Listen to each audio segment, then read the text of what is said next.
د صاد مبارکه سوره چې د قرآن عظیم شان 38مه سوره ده په مکه معظمه کې را نازله شوې ده. اتیا مبارک آیاتونه لري. تلاوت او پښتو ترجمه یې لومړی آیت څخه اوري. بسم الله الرحمن الرحیم.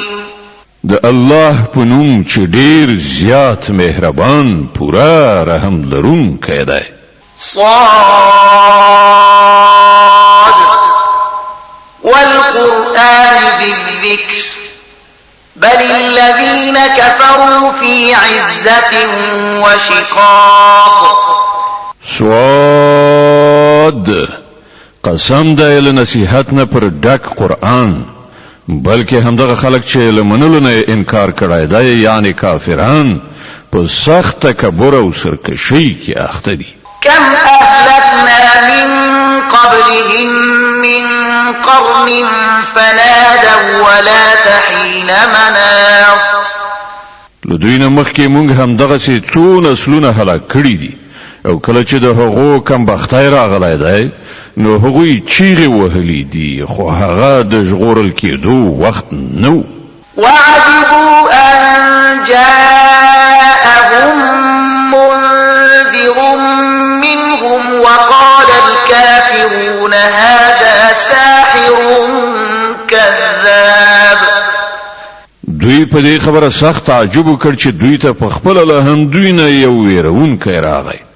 منکران وویل چې دای کوډګر دی ډیر دروغجن دی. اجعل الآلهة إلها واحدا إن هذا لشيء عجاب. آیا د ټولو خدایانو پر ځای فقط همدا یو خدای وګرځاو؟ دا خو ډیره د تعجب وړ خبره ده.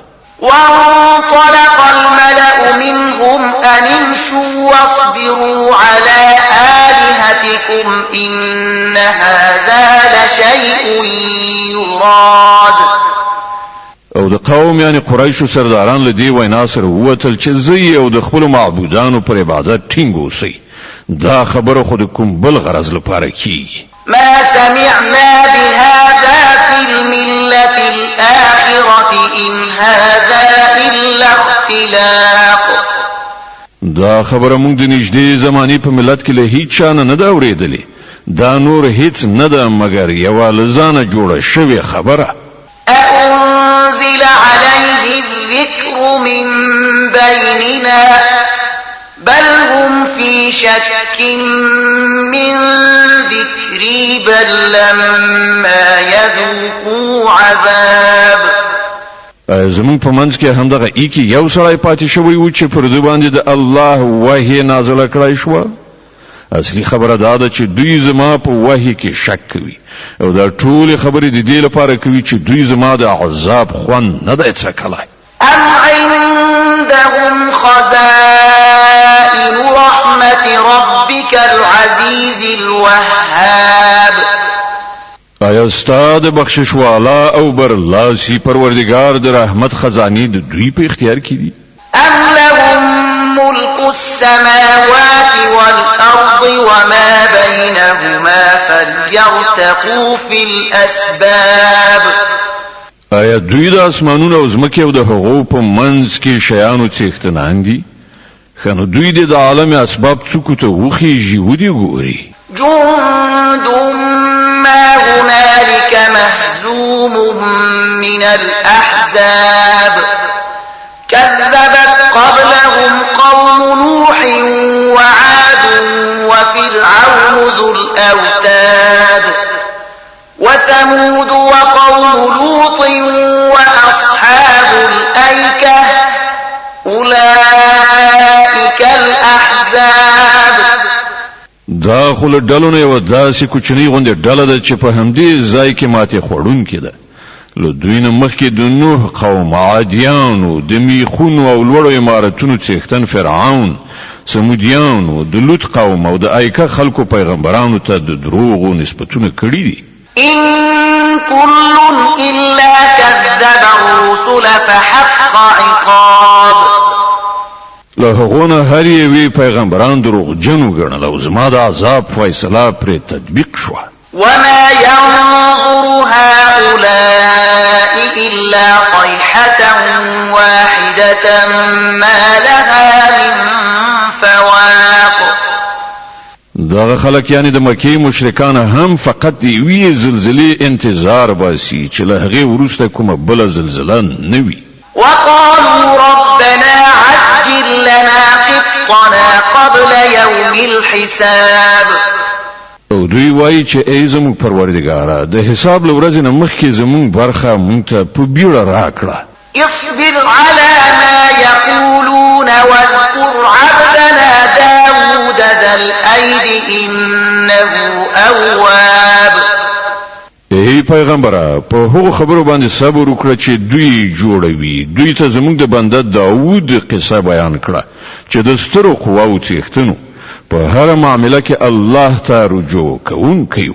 إنا سخرنا الجبال معه يسبحن بالعشي والإشراق والطير محشورة كل له أواب.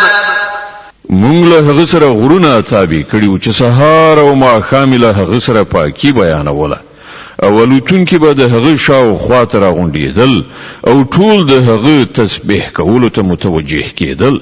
وشددنا ملكه وآتيناه الحكمة وفصل الخطاب. مونږ د هغه سلطنت محکم کړیو، هغه ته مو حکمت ورکړیو او د فیصله کوونکو خبرو صلاحیت مو ور په برخه کړیو. وهل أتاك نبأ الخصم إذ تسوروا المحراب إذ دخلوا على داود ففزع منهم قالوا لا تخف خصمان بغى بعضنا على بعض فاحكم بيننا بالحق ولا تشطط واهدنا إلى سواء الصراط. او تا ته د هغو مدیانو څخه خبر رسېدلی دی چې پر دیوال راختلي د هغه حجرې ته ننوتلي وو. کله چې هغوی داود ته ورغلل نو داود د هغو په لیدلو ورخطا په وویلا شو. هغوی وویل مه ویرېږه، موږ د دعوا دوه لوري یو چې یوې پر بلې تیری کړی دی. ته زموږ په منځ کې له حق سره سمه فیصله وکړه، بې انصافي مه کوه او موږ ته سمه لاره راوښیه. إن هذا أخي له 99 نعجة ولي نعجة واحدة فقال أكفلنيها وعزني في الخطاب. دا زما ورور دی، له ده سره 9 نوي میږي دي او له ما سره صرف یوه میږه ده. ده ماته وویل چې دغه یوه میږه هم ماته راوسپاره او ده په خبرو اترو کې مغلوب کړم. د صاد مبارکه سوره چې د قرآن عظیم شان 38مه سوره ده، په مکې معظمې کې را نازله شوې ده. 88 مبارک آیاتونه لري. تلاوت او پښتو ترجمه یې له 40 آیت څخه اوري. د دې آیت په اورېدلو سره یوه د تلاوت سجده واجبه کیږي. قال لقد ظلمك بسؤال نعجتك إلى نعاجه وإن كثيرا من الخلطاء ليبغي بعضهم على بعض إلا الذين آمنوا وعملوا الصالحات وقليل ما هم. وظن داود أنما فتناه فاستغفر ربه وخر راكعا وأناب.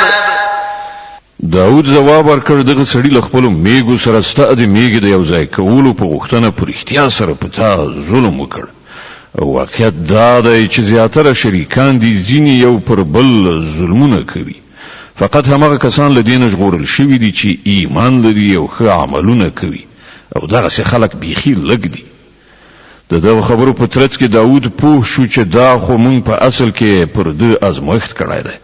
نو هغه له خپل پروردګار نه بخښنه وغوښتله او په سجده پریوت او رجوع یې وکړه. فغفرنا له ذلك وإن له عندنا لزلفى وحسن مآب. تعالی نو موږ د هغه قصور وبخ او په یقیني ډول زموږ په وړاندې د هغه لپاره د نږدې والی مقام او غوره عاقبت ده. يا داود إنا جعلناك خليفة في الأرض فاحكم بين الناس بالحق ولا تتبع الهوى فيضلك عن سبيل الله إن الذين يضلون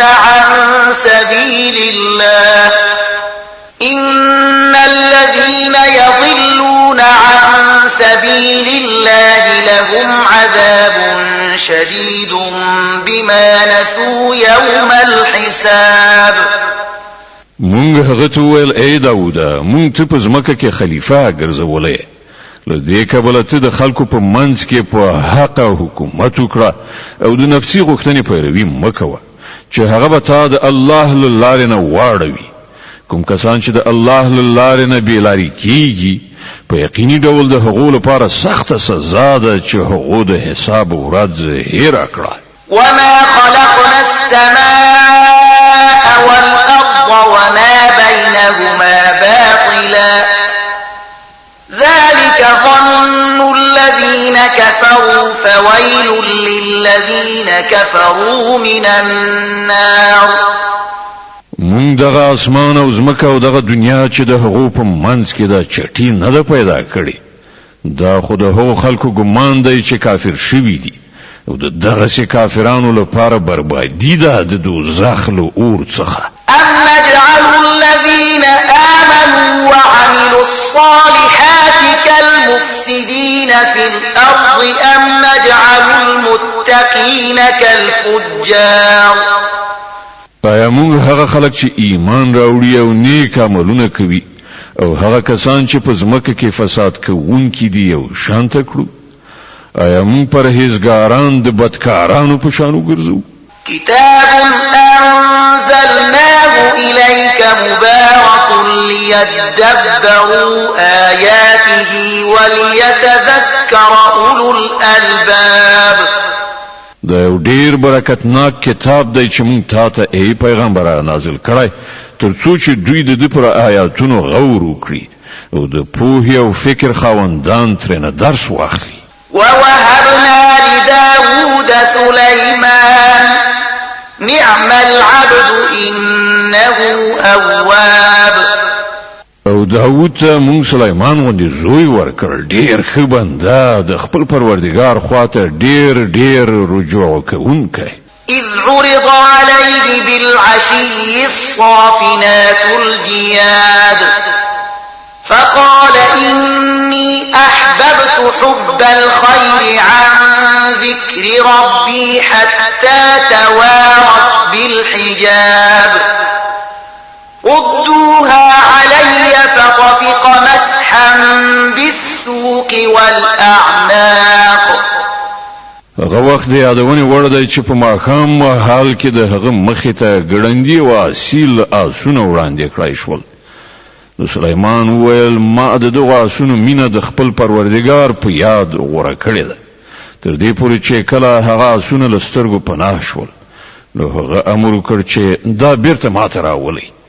بیا یې د هغو په پنډیو او غاړو باندې لاس راښکل شروع کړل. ولقد فتنا سليمان وألقينا على كرسيه جسدا ثم أناب قال رب اغفر لي وهب لي ملكا لا ينبغي لأحد من بعدي إنك أنت الوهاب. او ګوره چې موږ سليمان هم په ازموینه کې واچاو د هغه د کرسۍ د پاسه مو یو لویه جوسه وغورځوله. بیا هغه د خدای دربار ته رجوع وکړه او ویل چې ای پروردګاره ما ته بخښنه وکړه او ما ته هغه باچایي راکړه چې له مانه وروسته د هیڅ چا لپاره وړ نه وي. بېشکه همدا ته اصلي بخشش کوونکی. فسخرنا له الريح تجري بأمره رخاء حيث أصاب والشياطين كل بناء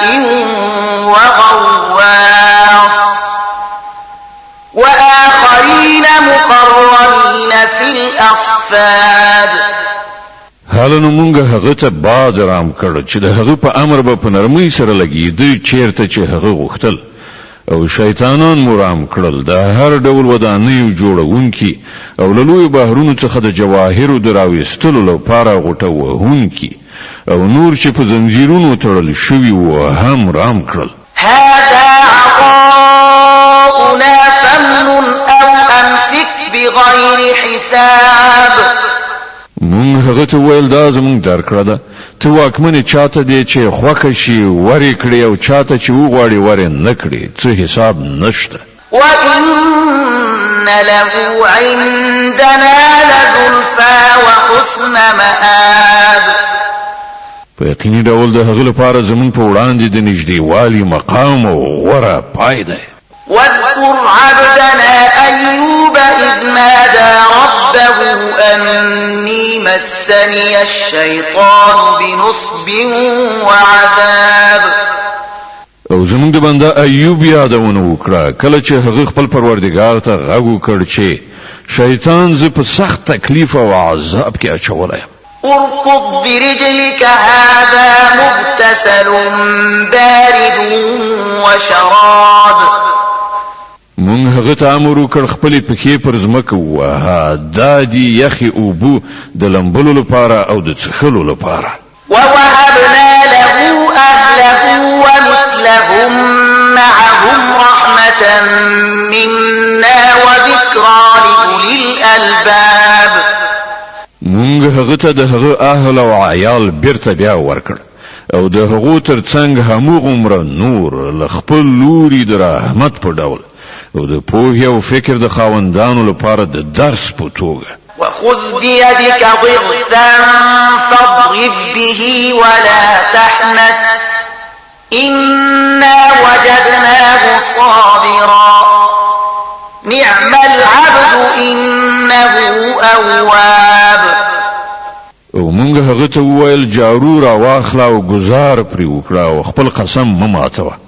مونږ هغه د صبر خاوند وموند ډیر ښه بنده د خپل پروردګار خواته ډیر رجوع کوونکی. واذكر عبادنا إبراهيم وإسحاق ويعقوب أولي الأيدي والأبصار او زمونږ د بندگانو ابراهیم اسحاق او یعقوب یادونه وکړه د ډیر عملی قوت درلودونکي او د بصیرت خاوند خلکو. إنا أخلصناهم بخالصة ذكر الدار مونږ هغوی د خالص صفت پر اساس غوره کړیو او هغه د آخرت یادو. وإنهم عندنا لمن المصطفين الأخيار په یقیني توګه زمونږ په نزد هغوی په غوره شوو نیکو کسانو کې شمار دي. واذكر إسماعيل واليسع وذا الكفل وكل من الأخيار او د اسماعیل یسع او ذوالکفل یادونه وکړه دا ټول غوره کسانو څخه وو. هذا ذكر وإن للمتقين لحسن مآب جنات عدن مفتحة لهم الأبواب دا یو یادونه وه اوس واورئ چې دې پرهیزګارانو لپاره په یقیني ډول ډیر ښه استوګنځای دی تل تر تله جنتونه چې دروازې به یې د هغو لپاره پرانیستې وي. متكئين فيها يدعون فيها بفاكهة كثيرة وشراب هغوی به پکې تکیه وهونکي ناست وي د ښو میوو او څښلو وړ شیانو غوښتونکي به وي. وعندهم قاصرات الطرف أتراب او له هغو سره به حیادارې همزولې میرمنې وي. هذا ما توعدون ليوم الحساب د هغه شیان دي چې له تاسې سره د حساب په ورځ د هغو د درکولو وعده کیږي. إن هذا لرزقنا ما له من نفاد دا زموږ روزي ده چې هیڅکله پای ته رسیدونکې نه ده. هذا وإن للطاغين لشر مآب جهنم يصلونها فبئس المهاد هذا فليذوقوه حميم وغساق وآخر من شكله أزواج. دا خدای د پرهیزګارانو عاقبت او د سرغړونکو لپاره ډیر ناکاره استوګنځای دوزخ دی چې په هغه کې به هغوی وسوځي. ډیر بد ټاټوبی دی د هغو لپاره ده. نو هغوی د خوند وڅکي د جوشېدلو اوبو وینو زو او د همدې ډول نورو ترخو. هذا فوج مقتحم معكم لا مرحبا بهم إنهم صالوا النار. هغوی به د دوزخ خواته د خپلو پیروانو د راتګ په لیدلو سره په خپلو منځو کې سره ووایي دا یو لښکر ستاسې څنګ کې دوزخ ته ننوتونکی را روان دی. دوی ته هیڅ کوم هرکلی نشته. دوی په اور کې سوځېدونکي دي. قالوا بل أنتم لا مرحبا بكم أنتم قدمتموه لنا فبئس القرار. پیروان به ورته جواب ورکړي نه بلکې همدا تاسې سوځئ. هیڅ کوم ښه راغلاست ستاسې لپاره نشته. همدا تاسې دغه برخلیک زموږ مخې ته راوستی دی. څومره بد دی دغه هستوګنځی. قالوا ربنا من قدم لنا هذا فزده عذابا ضعفا في النار. دوی به وایي ای زموږ پروردګاره چا چې دغه برخلیک ته زموږ د رسولو لارې چارې جوړې کړي هغه ته 2 چنده د دوزخ عذاب ورکړه. وقالوا ما لنا لا نرى رجالا كنا نعدهم من الأشرار. هغوی به په خپلو کې سره ووایي څه دي چې مونږ هغه کسان چېرته نه وینو چې مونږ هغوی په دنیا کې بد ګڼل. اتخذناهم سخريا أم زاغت عنهم الأبصار. مونږ همداسې په ناحقه هغوی مسخره کړي وو او که هغوی چېرته له نظره پناه دي. إن ذلك لحق تخاصم أهل النار. بېشکه دا خبره رښتیا ده. په دوزخیانو کې همداسې شخړې کیدونکي دي. قل إنما أنا منذر وما من إله إلا الله الواحد القهار. رب السماوات والأرض وما بينهما العزيز الغفار. ای پیغمبره دوی ته ووایه زه خو فقط خبردارونکی یم. هیڅ حقیقی معبود نشته مگر الله چې یو دی پر ټولو غالب. د اسمانونو او ځمکې او د ټولو هغو شیانو څښتن چې د هغو په منځ کې دي. برلاسی او خورا بخونکی. قل هو نبأ عظيم أنتم عنه معرضون. دوی ته ووایه دا یو لوی خبر دی چې د هغه په اورېدلو تاسې مخ اړوئ. ما كان لي من علم بالملأ الأعلى إذ يختصمون. دوی ته ووایه زه له هغه وخت نه هیڅ خبر نه وم چې په پورتنۍ نړۍ کې شخړه کېدله. إن يوحى إلي إلا أنما أنا نذير مبين. ما ته خو د وحی په وسیله دغه خبرې صرف د دې لپاره ښودل کیږي چې زه روښانه څرګند خبردارونکی یم. إذ قال ربك للملائكة إني خالق بشرا من طين. کله چې ستا پروردګار پرښتو ته وویل زه له خټې نه د بشر پیدا کوونکی یم. فإذا سويته ونفخت فيه من روحي فقعوا له ساجدين. بیا کله چې زه هغه په بشپړه توګه جوړ کړم او په هغه کې خپل روح پوکړم نو تاسې د هغه په وړاندې په سجده پریوځئ. فسجد الملائكة كلهم أجمعون إلا إبليس استكبر وكان من الكافرين. له دغه حکم سره سم پرختي ټول په سجده پریوتلې پرته له ابلیس چې خپل لوی تغاور شو او هغه له کافرانو څخه شو. قال يا إبليس ما منعك أن تسجد لما خلقت بيدي أستكبرت أم كنت من العالين. الله فرمایل اے ابلیسا ته څه شي هغه چاته له سجدي کولو نه منع کړی چې ما هغه په خپل دواړو لاسونو یعنی علم او قدرت سره جوړ کړای دی؟ ته تکبر کوي که د لوړې درجې له خاوندانو څخه یې؟ قال أنا خير منه خلقتني من نار وخلقته من طين.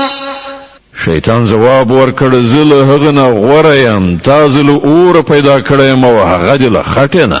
قال فاخرج منها فإنك رجيم وإن عليك لعنتي إلى يوم الدين. الله فرمایل خنو له دې ځای وزه ترټل شوی او پر تا باندې د جزا تر ورځې پورې زما لعنت دی. قال رب فأنظرني إلى يوم يبعثون. ابلیس وویل چې ای زما پروردګاره چې دا خبره ده نو بیا ماته تر هغه وخت پورې مهلت راکړه چې دوی دوهم ځل را ژوندي کړای شي. قال فإنك من المنظرين إلى يوم الوقت المعلوم.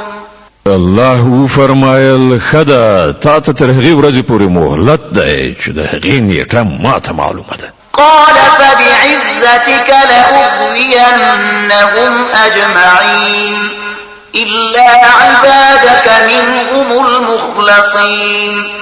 ابلیس وویل ستا پر عزت قسم زه به دوی ټول گمراه کړم پرته ستا له هغو بندګانو څخه چې تا هغوی غوره کړي دي.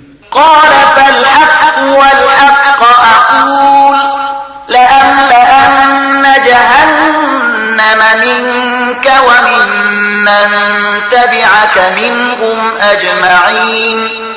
الله فرمایل نو حق دا دی او زه هم دا حق وایم چې زه به دوزخ له تا او د هغو ټولو کسانو څخه ډک کړم چې له دغو انسانانو نه ستا پیروي وکړي. قل ما أسألكم عليه من أجر وما أنا من المتكلفين إن هو إلا ذكر للعالمين.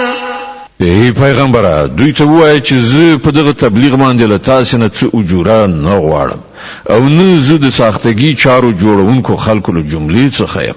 دا خو یو نصیحت دی د ټولو نړیوالو لپاره. ولتعلمن نبأه بعد حين. او لږ وخت به تیر شي چې تاسې ته د ده حال په خپله معلوم شي. صدق الله العظيم. الله ستر رښتیا ویونکی دی.